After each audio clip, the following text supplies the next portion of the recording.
que siempre nos reciben, siempre nos permiten conocer muchos más de temas relacionados al género, al trabajo, columnas que nos dejan mucho y que por suerte la hemos conservado a lo largo de todo este año y estamos muy agradecidos con la gente de Grow Género y Trabajo. Carolina, ¿cómo estás? Buenos días, Leo y Martín aquí en Canal 20 Villa María. Hola Leo, Martín, ¿cómo están? Un placer estar acá con ustedes como todo el año, así que como siempre agradecerles el espacio para difundir un poco el trabajo de Grow Género y Trabajo. Bueno, nos encanta poder tenerlas siempre, cada vez que salen y hablar de distintos temas que están siempre en la agenda, a veces no tanto, pero ustedes lo ponen en el debate. En este caso, Ley Micaela. Digo, ¿se puede llevar a las empresas, como dice el título, o es una cuestión solamente que queda en el sector público, Carolina?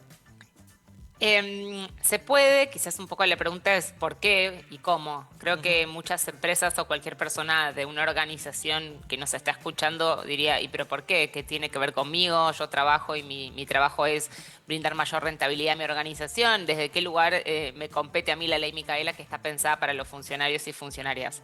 Solo para dar contexto de qué es la ley Micaela surge a partir del femicidio de Micaela García, una chica muy joven que fue asesinada por un hombre que tenía una doble condena de agresión sexual, que fue liberado por un juez que justamente carecía de perspectiva de género y ejerció su poder dándole libertad a esta persona. Entonces, más allá de la tragedia de Micaela, que por supuesto lamentamos, el aprendizaje de la ley Micaela lo que nos quiere decir es que no debiera haber un funcionario y una funcionaria en el Estado argentino que ejerza funciones sin entender la problemática de la violencia de género y sin tener perspectiva de género a la hora de hacer su trabajo, ¿sí? Entonces, un poco por eso, la ley Micaela lo que hizo es formación y capacitación obligatoria sobre temáticas de género y de violencia para todas las personas que ejercen funciones públicas. Ujú. Entonces, eso está claro. Ahora un poco la pregunta es, bueno, ¿cuál es la incidencia de esto en el sector privado? Bueno, primero, obligatoriedad, ninguna, pero muchas empresas han levantado esta buena práctica de capacitar en temas de violencia de género a sus propios empleados y empleadas, entendiendo cuál es el beneficio enorme que trae una práctica de este estilo. Entonces, básicamente un poco lo que nosotros hacemos desde Grow y lo que las empresas están haciendo cada vez más es tomarse en serio el hecho de que tienen que asegurar que sus ámbitos laborales sean libres de violencia y acoso, que esto para empezar es un derecho, ¿no? Ujú. Trabajar en un ambiente digno y respetuoso y libre de violencia. Además hay una obligación legal porque Argentina ha ratificado el convenio 190 de la OIT que hace que las organizaciones que emplean tengan que garantizar que los ámbitos sean libres de violencia.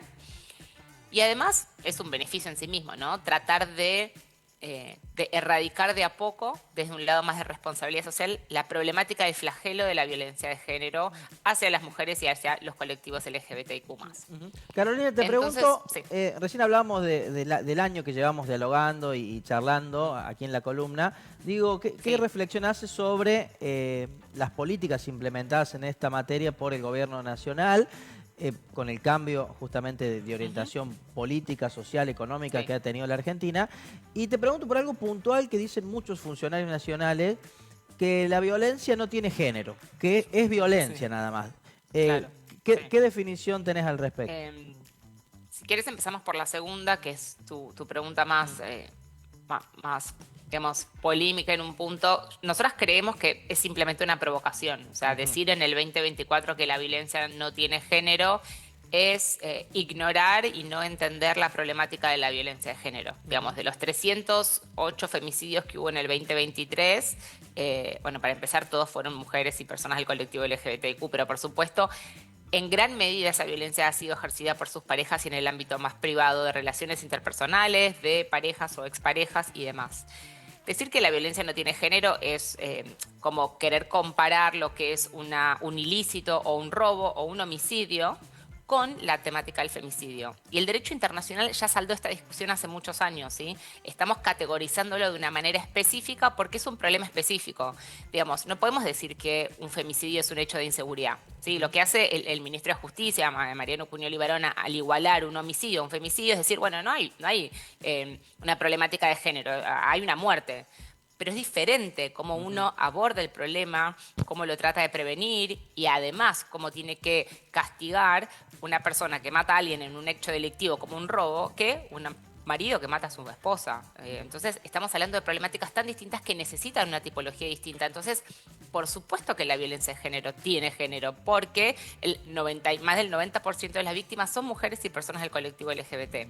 Entonces, en un punto creo que es tratar de nivelar todo para abajo, tratar de no identificar que hay un problema puntual.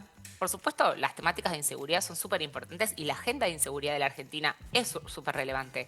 Pero no la queremos unir. Nosotros no queremos unir la batalla contra la violencia de género a problemas de inseguridad en la ciudad, en el país o en el conurbano. No son lo mismo, no se atacan de la misma manera. Y no diferenciarlo habla de no entender la problemática y de que no le vamos a abocar ni dedicar específicos recursos. Que es un poco lo ato a tu primera pregunta, que es cómo este gobierno está abordando las temáticas de género en general. Si bien ya hemos velado el Ministerio de las Mujeres y ya no nos parece que sea un eje central, sí es un eje central el desfinanciamiento constante de las políticas de género. Y hay un poco, yo diría que lo que vemos es una postura más ideológica que práctica, ¿no?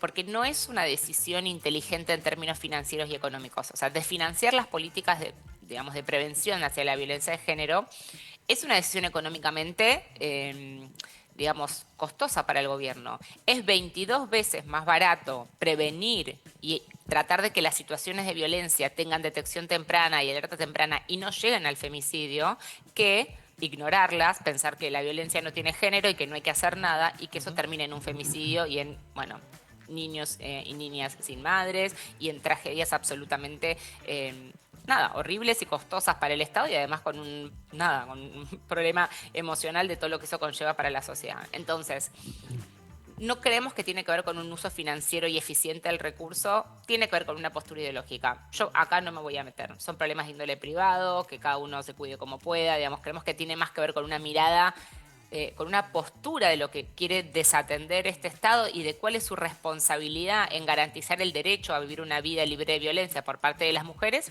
que una decisión económica, ¿no? Porque si uno piensa que el driver y la racionalidad económica tuviera que estar detrás de esto, por supuesto no habría duda que es mucho más barato prevenir que curar en el caso de la violencia de género.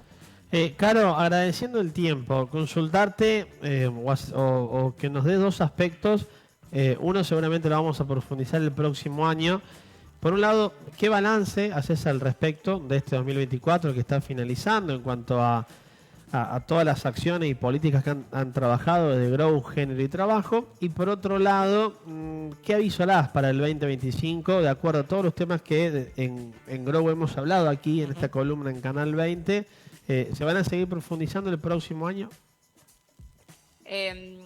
Nosotros creemos que el balance siempre un poco es positivo en el sentido de que la sociedad civil se ha unificado, de que las organizaciones que trabajamos en los temas de género y diversidades estamos, más unidas que nunca, trabajando en pos de un bien común.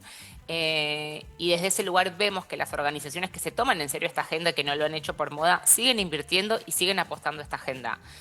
Por supuesto que nos preocupa la mirada y la lectura política de la cuestión, nos preocupa el avance de miradas en Argentina y el mundo que no tienen tanto que ver con esto, toda esta agenda anti-woke que hay en Estados Unidos. Por supuesto que la victoria de Trump no es tan auguriosa en términos de la agenda de diversidad y menos la de género. Pero creemos que en esto hay un aprendizaje en términos de cómo nosotros tenemos que comunicar lo que hacemos, cómo comunicar que esta agenda es beneficiosa para todas las personas y que no hay un antagonismo, que no hay una guerra ni nada detrás. Entonces, mejoraremos y elevaremos la vara para que esto suceda.